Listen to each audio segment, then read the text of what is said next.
And we are back here on the GSMC football podcast.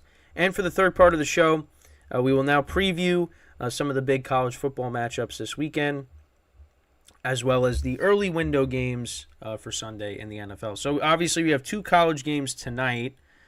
We got New Mexico State and Liberty. Liberty's 12-0 in the conference, the Conference USA championship game. These two teams did play each other earlier in the year, and Liberty won that game 33-17 in that matchup.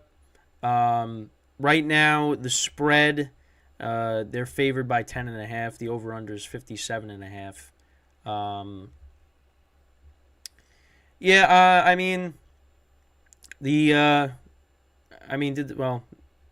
They like I said, the first score. The first matchup they played was 33-17, so that was 50. So now it's 57. I would say I'll take the 10.5. I think I'll do that, and people are probably like, of course you would. But yeah, I'll take the 10.5 there. But we'll see what happens with that game. That'll be on that's a CBS game. Then you got the big matchup tonight between Oregon and Washington. They played each other earlier. You got two Heisman candidates, of course, Michael Penix, Joe Nix, of course. Or I said Joe Nix, Bo Nix, sorry. So, the last time they played, Washington won that game 36-33. That was back on October 14th. Bo Nix went 32 of 43, 312 yards passing, 2 touchdowns, no interceptions.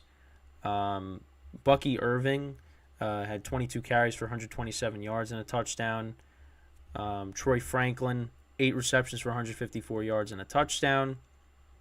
Also, Justin Herbert's brother had a touchdown in this game as well. And then, obviously, for Michael Penix, 22 of 37, 302 yards passing, 4 touchdowns and a pick.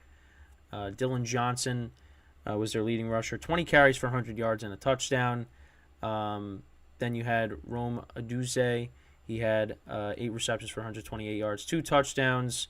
Jalen Polk, he had 6 receptions for 118 yards and a touchdown.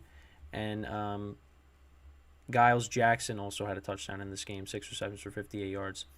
So that was back on October 14th. That improved Washington's record to 6-0. Oregon dropped to 5-1. So now they play each other again. The over/under is 66, and that's a big over. I would take the over in the game. I think if it was a high scoring game last time, I'm gonna say it's gonna be a high scoring game again. So I would take the over in this game. But yeah, right now Washington's 12-0. Oregon, that was their only loss. So let's see if they can avenge that loss. Then obviously you got Alabama and Georgia. They've had many epic battles over the years. This will actually be the first time they're playing each other this year. Alabama obviously has 1 loss on the season. That came against Texas back on September 9th. Georgia is 12-0. Alabama right now is a 5.5-point underdog. I'll take the 5.5. See if this game ends up being close. But let me know what you guys think. You look at the stats on the season. Georgia is 8th in passing yards per game. Alabama's 59th. Rushing yards per game. Georgia's 32nd. Alabama's 45th. And Georgia's 8th in points per game. Alabama's 17th. Then on defense, Georgia is 12th. Alabama's 15th. Rushing yards per game, or against the run, sorry. Georgia's 28th. Alabama's 36th. And then points allowed, Georgia is 6th. Alabama's 14th. So, but I'd say Alabama maybe covers the spread. You also got Florida State against Louisville. Obviously, Florida State is without their starting quarterback. So, maybe Louisville could pull off the upset here. Right now, the over is 47.5. Um, I would take the over. I'll take the over in this game. Um, as for like the stats of the two teams, if I can find it. Um, I always have trouble looking. I obviously look at it. I'm looking on CBS, of course. Um, okay. Yeah, I don't know. I don't know why it's not popping up for me, but yeah. Oh, wait, here we go. I got it now. So, Florida State is 26th in passing yards per game. Louisville is 47th. Rushing yards per game. Louisville's 33rd. Florida State is 67th. And then points per game.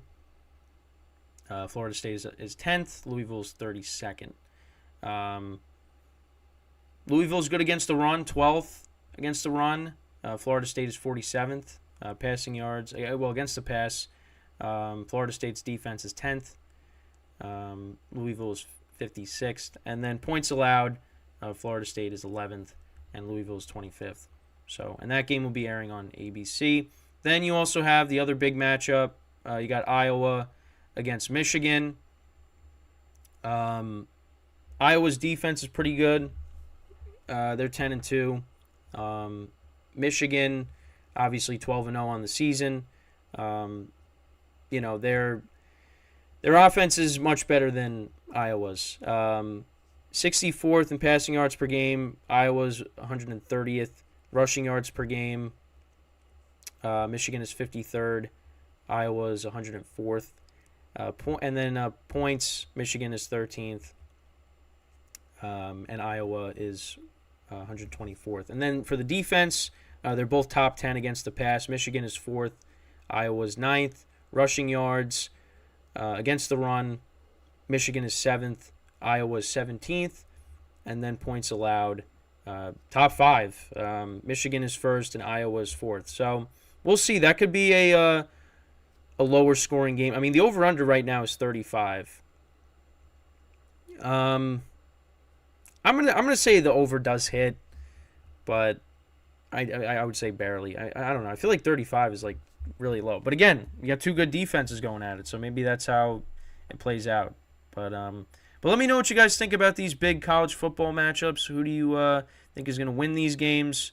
Let me know what you think. And then also in the Big 12 championship game, you got Oklahoma State and Texas. That's the other bigger matchup here. That's also on Saturday, of course, 12 p.m. Eastern time. Texas favored by 15. Over-under's 55. I'll say the over hits in that game. But yeah, let me know what you guys think about those big matchups in college football. Who do you think is going to win these games? Let me know. All right, so now let's get into the NFL matchups. So the early window games, as we got 7 minutes left here in this segment. So the early window game, so you got the Chargers and the Patriots. Patriots are 5.5-point underdogs. I took the Patriots in my spread pool. I just really don't trust the Chargers right now, but they got Bailey Zappi starting. So, I mean, right now they're 2-9, but I don't know. I don't really trust the Chargers to cover anything. But because of that, they'll probably cover here in this spot. Obviously they're coming off of another tough loss to the Ravens. But, yeah, I mean, their defense isn't very good. The Patriots, I mean, being at home, I don't know. Maybe they're able to cover the number. So then we got the Lions and the Saints. Saints are 4-point underdogs at home. They have a lot of injuries. Michael Thomas is out. They might not have Chris Olave or Rashid Shaheed. And that's basically their whole offense. I mean, you got Alvin Kamara, of course. The Lions, their defense hasn't been great recently. Hopefully, they could turn it around somehow with the defense. I think the Lions get back on track here and they cover this number. I just don't trust the Saints. And you know what? If the Saints end up covering, then I was wrong. But I'm kind of done picking the Saints because I keep giving them so many chances and they let me down constantly. So then we move on to the Falcons and the Jets. Jets are 2-point underdogs. I'm taking the Jets. I feel like they're another team that is due for a win, and this is the week that they can do that. I don't think the Falcons, offensively, the quarterback position is what holds them back. And the Jets have the Texans and the Dolphins after this. This is a game that they can win on the backs of their defense. Their defense can force turnovers, get themselves in short fields. Tim Boyle is starting again. I mean, the Falcons I could see winning this game, but I'm going to take the Jets. They're due for a win. We'll see what happens. Then we got the Cardinals and the Steelers. Cardinals are 5.5 point underdogs. The Steelers finally put up 400 yards of offense against the Bengals, but they still only scored 16 points. I think this is going to be a close game. I'm going to take the Cardinals with the 5.5. I'm a little worried about it. Cardinals' defense isn't very good. But you know what? The Steelers' offense, they don't put up a ton of points. And Kyler Murray hasn't been bad since he's come back. So I think this game will be close. So I'm taking the Cardinals with the 5.5. Although I have the Steelers winning, though. Then we move on. Colts and the Titans. Right now, the Titans are 1 point underdogs. There's no Jonathan Taylor in this game, obviously. He's going to miss a couple of weeks. But the Titans just haven't been good offensively recently. The Colts, they've been a nice story this year, 6-5. They have a playoff spot at the moment. I'm gonna take the Colts to win.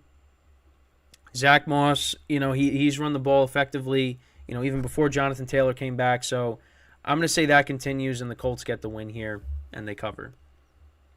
Dolphins and the Commanders. Commanders are 9.5 point underdogs at home. Dolphins obviously, coming off of that win against the Jets on Black Friday. Commanders getting blown out by the Cowboys on Thanksgiving. 2 games that I lost. I think it's a lot of points, and I feel like the Commanders. I know they didn't put up a lot of points against Dallas. I think they'll keep it within the number, so I'm going to take the Commanders with the 9.5. But we'll see. I'm taking a lot of underdogs this week, so hopefully that pays off. I mean, of course, the underdog I didn't take covered last night. So then we got the Broncos and the Texans, both teams at 6-5. They're on the outside looking in of the AFC playoff picture, but you know what? I mean, they could find themselves in it, and this is a big game for both teams. Broncos are getting 3 points. Their defense has been playing a lot better. I like the Broncos here in this spot. I think they cover the spread here, and I think they continue to roll. I think they win this game outright as well, but we'll see. I mean, C.J. Stroud, he's not going to make it easy for him because he's been having a great season, a great rookie season. But I'm going to take the Broncos here. So with that, that's all the games to preview for both college football and the early window part of Week 13. So obviously, when we come back from our final break of the show, we're going to preview the other late window games as well as the Sunday night matchup between the Green Bay Packers and the Kansas City Chiefs. And there's only 3 games left because obviously we did the 49ers and the Eagles. All that's left is the Panthers and the Bucs, the Browns and the Rams, which we could be seeing Joe Flacco playing quarterback. And then, like I just said, Chiefs and the Packers. And on CBS, it's got the little snowflake icon there. So might be seeing some snow on Sunday, so that'll be nice. And again, I do wish that Aaron Rodgers was playing quarterback for the Packers on Sunday for this game. But we'll see. I mean, Jordan Love, maybe he has another good game. But we'll talk about all that when we come back from our final break of the show here. So stick around, and we'll be right back here on the GSMC Football Podcast.